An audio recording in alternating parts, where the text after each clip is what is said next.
live, stay ready. Life of footy, yeah, we build heavy. No flex, just work, no play. In the gym every night, no delay.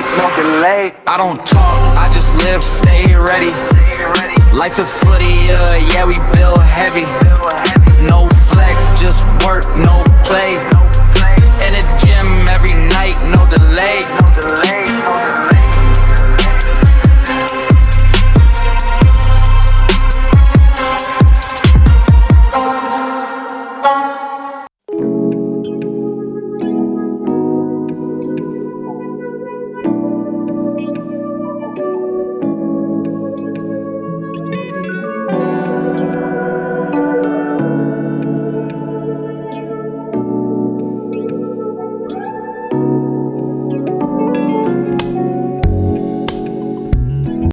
Yes, Mike. Ano, recording na? What is up, mga kalipit? Okay. What is up, mga kalipit? Welcome back to another episode regarding food. Napapadalas po ang episode natin regarding food. Well, rightfully so kasi nga in our everyday lives, food is a huge part of our daily routine. That is why what we put in our mouth really matters. So, napag-isip-isip ko lang, usually kapag nasabi ang food, ang nagbe-benefit nun is our physical bodies, our health. Actually, there's still one more thing na pwedeng mag-benefit regarding sa type of food that we intake, and that is our mental health. So for this episode, we will discuss what are the types of food or supplements or minerals or vitamins that we need to intake para mag-benefit po ang mental health natin. So let's go to number 1. We should prioritize our omega-3 fatty acids. So these are our good fats. So pag sinabing omega-3, ang immediately pumapasok sa mga isip natin is fish oils, right? Fish oil capsules. So more than the century tuna. Century tuna na. Watch out for the biggest super pods yet. Nalala ko na naman ng century tuna. I love strong in order to be there for my family. They are the reason for my strength, the reason I push forward in life. I'm Denmark, and I'm a super ball. Anyways, why? Why do we need to prioritize our omega-3 fatty acids? Sabi nga, it helps build brain and nerve cells and reduces inflammation that is related to mood disorders. Nakakatulong pala yun para mag-repair ng ng nerve and brain cells natin, mga kalipit. So what are our top picks for omega-3? So aside from the fish oil, so we have salmon, we have mackerel, we have walnuts, yan. From fish, jump tayo kagad sa mga nuts. So walnuts, chia seeds, and flax seeds. Let's make it a point to include these foods in our daily routine. May nakalimutan ko ang nuts. What? Beast nut. Nice. Number 2, we need to support our secondary brain. And what is our secondary brain, mga kalipit? Para tayo mga dinosaurs, no? Di ba ang dinosaurs, dahil sobrang laki nila, kailangan nila ng dalawang brain. One is just sa head and one is sa bandang hip area nila, dahil sa sobrang laki nga nila, kailangan nila ng dalawang brain para mag-move efficiently ang body parts nila. In our case, we have our secondary brain, which is our gut. Yes.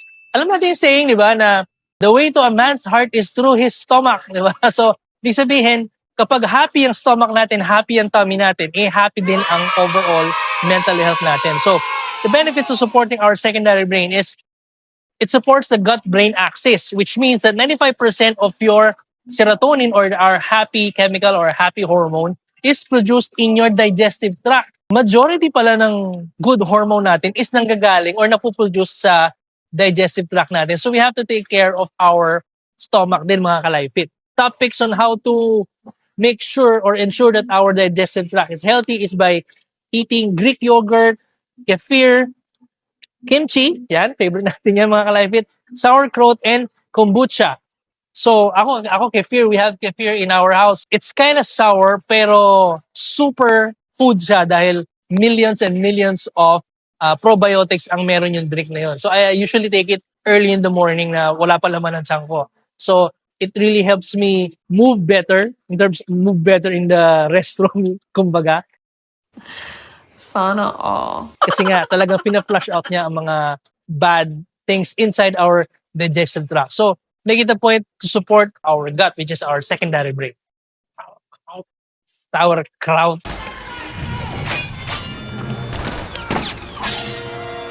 Sauerkraut! Ay! Ay, sauerkraut. Oh. Anyway, number 3, mga kalipit. Choose complex carbohydrates. So, who says that we want simple, di ba? Simple carbohydrates often are the culprit when it comes to energy crashes, di ba? May mga kinakain tayong sweets or the most common types of carbohydrates. Usually, it will make us crash later in the day. Instead of taking simple carbs, we take in complex carbohydrates. Nice. Because it provides a steady supply of energy or glucose na main food ng brain natin. Prevents the sugar crashes that cause irritability and annoyances later on in the day. So what are these? So examples are oats, quinoa, sweet potatoes, and brown rice. Kamote. Kamote. So if you had the choice, choose complex carbohydrates over simple carbohydrates, mga kalay. We have a choice. Choose kamote. Choose kamote.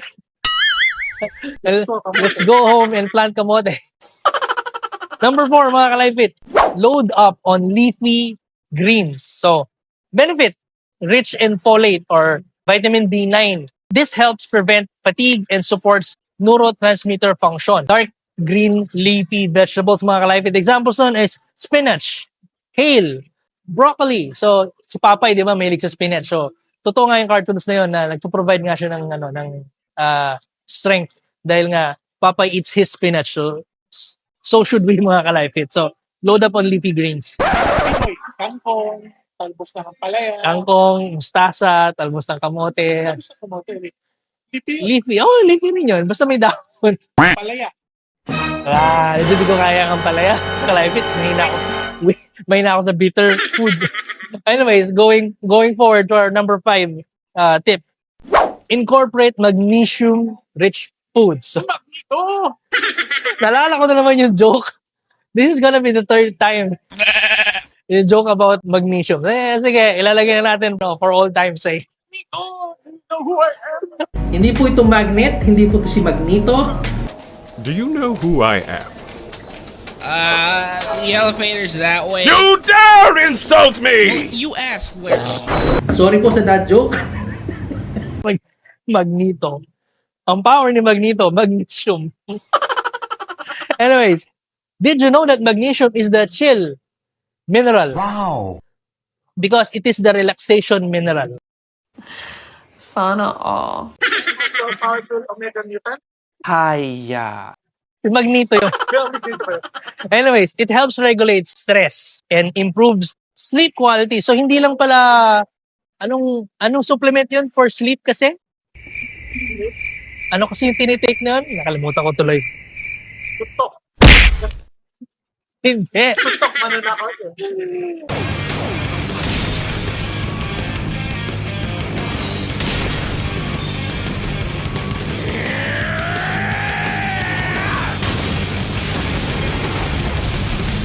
Pasok ka na. I forgot. Basta, i-post natin yan. Maalala din natin yung mga kalibit. Hiya. Anyways, examples of magnesium-rich foods. So, pumpkin seeds, almonds, cashews, and take note, dark chocolate. Yay! May chocolate pala. Pwede chocolate. As long as it's 70% cocoa. Yun. So, dark chocolate. Cocoa. Cocoa, I don't know. Potato, potato, tomato. Tomato. Tomato. Potato. Tomato. Same thing. No. Banana. Banana.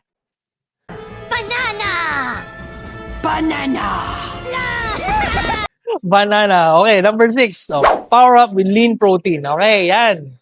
Diyan tayo magaling, mga kalipit. Lean protein, why? The benefit. Supplies essential amino acids like tryptophan and tyrosine to produce dopamine and serotonin. Again, our happy hormones, yung dalawang yan. Two more hormones na happy hormones is oxytocin and our endorphins. The magic of endorphins. I'm in a state of total euphoria. Apat na yun mga kalahipit. Top picks for lean protein sources, chicken, turkey, eggs, beans, and lentils. So, having a high protein diet will help you address sarcopenia. Kasi nga, we lose muscle mass each year by the time we reach 40 and above. So, ako 45 na ako. So, I really need to maintain my protein requirements and also check on the protein sources. So, not so much of the red meat, but more on the low purine foods and white meats mga kalahipit. Sinabi ko na 45, di ba? Anyways, last, I think, alam beses ko na itong sinasabi sa mga episodes natin for so many seasons is hydrate. Benefits of hydrating is it prevents brain fog and anxiety caused by mild dehydration. Sabi nga ng research studies natin, konting dehydration lang nagkukos na rin ng high impact sa ating katawan. Actually, ako personally, pag alam kong kulang ako sa tubig sa isang araw, sumasakit na ang ulo ko. So, let's focus on hydration mga kalahipit. So, sip water consistently and throughout the day to keep the chemical signaling at its peak at all times mga kalahipit. Ako right now, because I'm really monitoring my urine levels and really checking in on my blood chem. So, talagang I really ramp up my hydration from 2 liters average. Ngayon, nagpo 4 liters na ako mga kalahipit. And talagang ang ihi ko is very transparent na. Malinaw na ihi ko. And madalas man akong mag-restroom dahil I want to pee. But then again, I know na nafa-flush out ko talaga ang mga unnecessary materials and unnecessary things inside my body and nafa-flush out ko siya ng mas mabuti. So, detox, yeah. Correct. Detox na rin. And it's high time na yun nga. Because of our tropical climate din mga kalahipit, kailangan din natin talaga ng proper hydration. You're invited to the biggest party of the summer. Summer. Okay, so there you have it mga kalahipit. 7 tips on what food to take para ma-ensure natin ang ating mental health. And these foods will help us in making sure that our mental health is at its optimal levels mga kalahipit. So for more nutrition content like this mga kalahipit, don't forget to like, share, and subscribe to all of my social media accounts, Facebook, Instagram, TikTok, and YouTube. Turn on the notifications so you will be notified for all future content. Check out our sponsors. Thank you to all our sponsors. Their links are in the description down below. So we will be seeing you on the next episode. Stay safe always and be a life inspiration mga kalahipit. Bon appetit!